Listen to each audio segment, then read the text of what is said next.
Hi, I'm Seth and today we're starting a new sort of sub-series. We've been sharing our general thoughts about remote presenting for several weeks now, but it can be really hard to give recommendations when trying not to address any one platform. It's fair to say that most of our best practices don't change that much between the different platforms, and to a certain extent, they are all interchangeable. But there are certain implementations that might change your approach a little bit. So today, we're going to run down our thoughts on how to use GoToMeeting. GoToMeeting has been around since 2004, when it was developed as a sort of odd extension to GoToMyPC, a service that offered remote access to your home computer. Citrix Systems, well regarded in the networking industry at the time, acquired GoToMyPC and used some of that technology to create their GoTo line of products that included GoToMyPC, GoToAssistant, GoToMeeting, and GoToWebinar. However, Citrix is mostly known for providing virtualization solutions to enterprise customers. And eventually, they spun the GoTo line out late in 2015. It was picked up by LogMeIn, whose reputation suffered by how they handled taking Hamachi, a free VPN service, to a paid service, but who seemed to be working hard towards good corporate citizenship lately. So that's their background and who's dealing with your data. Once you sign up, it's a pretty familiar paradigm to all of the other personal video conferencing systems. GoToMeeting initially drew a hard line between their meeting and webinar products by capping meetings at 26 people. They have subsequently expanded that cap to allow up to 251 people in a meeting, which, let's face it, is functionally a webinar at that point. However, their meeting line limits audience participation to either full participation with the ability to interrupt or just the chat. If you want polling or other less invasive feedback, you're going to want to look at webinar. That said, their more than 16 years of screen sharing does show with their collaboration tools that allow for remote control of the presentation computer and multiple users all annotating the screen at once. Let's get into it. Here, I have set up the universal AV Tech field production desk with a laptop on it that I will be looking at, which means I will no longer be looking at my script, and I apologize in advance. All right, first thing we want to do is schedule a meeting. And the first thing that we're going to notice is that if I were to have a meeting starting, let's say, today at 4 p.m., oh wait, the event starts at 7 p.m. in your computer's time zone.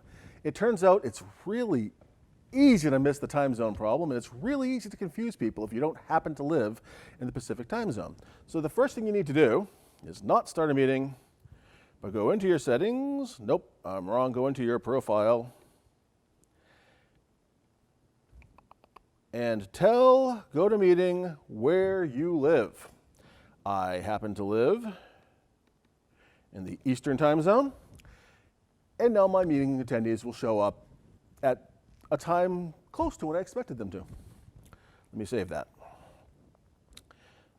I am a little surprised that GoToMeeting doesn't automatically detect that. Since this is on a website, you'd think they could do it, but I'm sure they have their reasons. Okay, so meetings.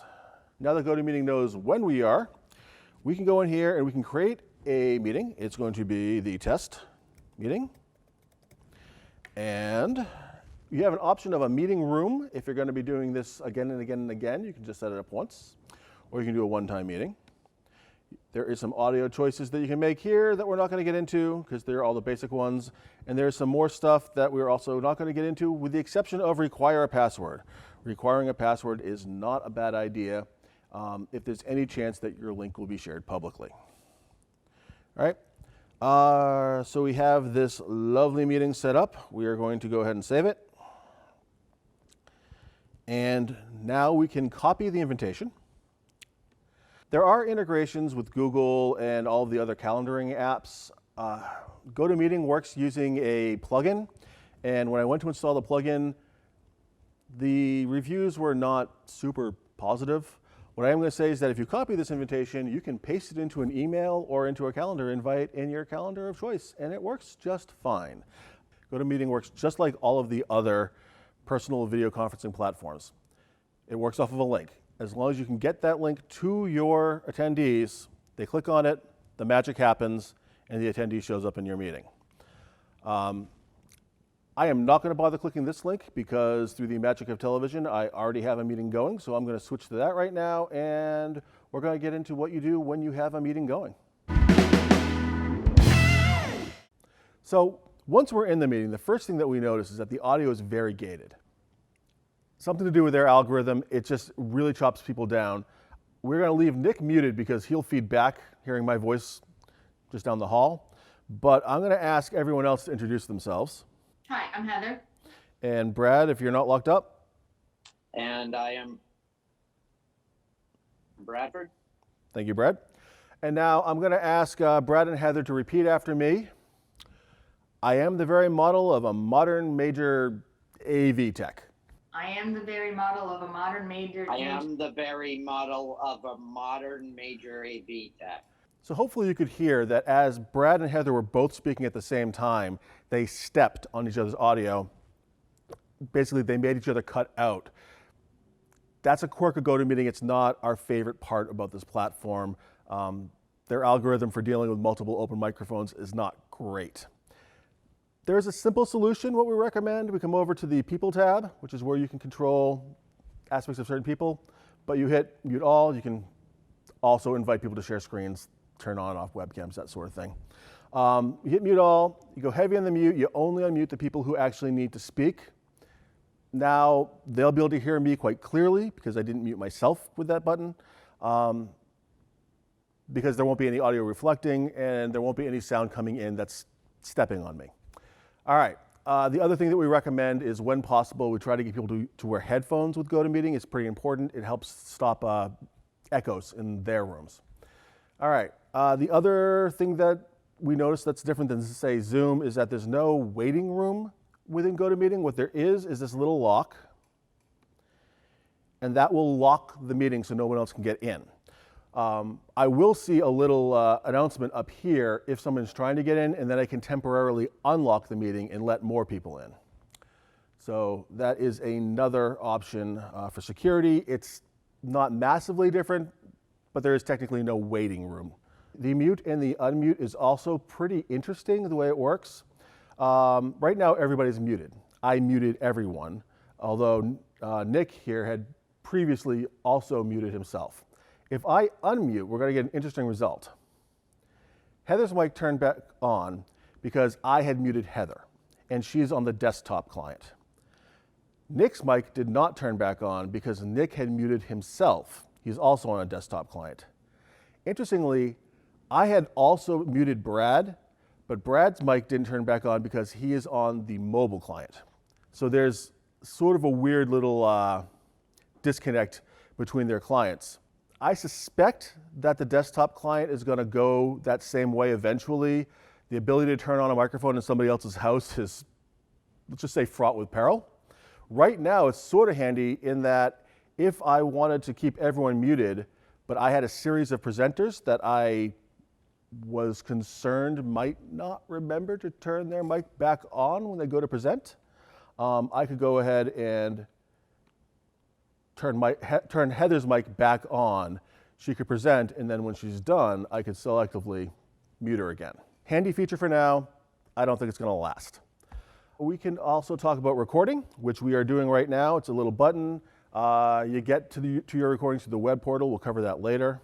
Actually, I do want to talk about the screen sharing. It turns out that screen sharing with GoToMeeting is pretty cool. First thing we're going to look at, normally you come up on the screen. I only have one screen on this laptop right now. It's mirrored. If you have two screens, you'll see them. So if you do have a separate screen that you have your slides up on, that's great. It's going to be very handy for having the screen people see and the screen people don't see. There's also an interesting little technology which is called the clean screen, and that just blurs out anything except for the active application. So if you switch between applications, that one will come into focus. Everything else will stay a little bit more private. Not a bad idea because there's always something that you forgot is on your desktop. Hopefully it's just pictures of the grandkids. You can also share by application. This is what we recommend whenever it's possible. Share a specific application That way you know exactly what people are able to see, especially in GoToMeeting, because they have a cool feature. I'm going to click share for just this one little website that's already open. Normally it would be PowerPoint or Google Slides or Impress, if that's the way you roll. What you can do is, you have a couple of interesting things. There is the remote control. That's probably the coolest thing. I can actually let one person or everyone control the slides or this application. They can click, they can advance, they can bring back. If it's a web application, Heather could type in a new URL, she could browse around a website or something and everyone would see it. And you could actually let multiple people control the application all at once, which in a development scenario could actually be pretty handy. The other cool thing is that we can let attendees draw. Right now they can all draw, and I might ask Heather if she could go ahead and, let me close this down. Heather, could you just go ahead and draw a circle or something on the screen there for me? So there you go. We could also have Nick and Brad do the same thing. They would all come up with different colors. You can choose your color if you want. Really handy when it's time to declutter the screen. You can very quickly erase all the drawings. Attendees have access to the normal non-drawing mode, the pen, the highlighter, and the arrow, which just calls out one thing at a time. And then, I'm in the wrong tool. Only the presenter actually gets the spotlight, which shows up on all of the, on everyone's screen, which is a quick, handy way to show what you're doing. You can pause. You could actually, I believe, switch applications if you need to. And I am just going to go ahead and stop that for now. That's pretty cool. I'm pretty sure that the multiple people drawing and the multiple people controlling the screen is unique to GoToMeeting. It's probably a callback to where they started with GoToMyPC and the sort of virtual network computing roots that they started with. And that's a quick tour of the basic features of GoToMeeting. I'm going to let my colleagues log off and say goodbye, and then we can switch over to the web portal where we can talk about sort of the post-meeting steps that we recommend people take. So after the meeting, there's a few steps that we like to take. We like to send out either an email or survey, depending on how large of an audience we had. You're not going to do that through GoToMeeting. You're going to use a third party for that, so we're not going to cover it right now. What you can do through GoToMeeting is you can see your history. So I'm going to log back into the portal, and this is sort of the home of that. And we can click on history now, and we should see that at 2:51 p.m. today, I started a meeting. If I click on that, we can see who attended, and we can see when they joined and when they left. I can download this, which I recommend that people do, and I'll explain why in a second, or I could share it. I don't like sharing through this system. When you share this link, if your attendees click on it, GoToMeeting is going to ask them to log in. They're going to be getting emails from all of these people. There's no reason to give that to GoToMeeting. I like to download them, put them up on our website, put them up on Amazon S3. I like to host them so that I'm in control of my users' information. I feel no need to give it to a third party, just my sort of personal privacy-mindedness. Generally, GoToMeeting was not our favorite meeting option. It's a strong contender for small groups and is probably better suited to higher level integration than most, but that's beyond the scope of this video. And realistically, if corporate IT tells you that the entire company is using GoToMeeting, you aren't likely to get much of a choice anyways. The bottom line is, you can probably make it work for anything but a webinar. Anyways, we will create more of these videos as we move along and as we come up with our own internal guidance about each platform. If you found this to be helpful, then please like and subscribe to our channel. If you have any questions, please drop it in the comments or send us a note using feedback@productivemedia.com. And thanks for watching.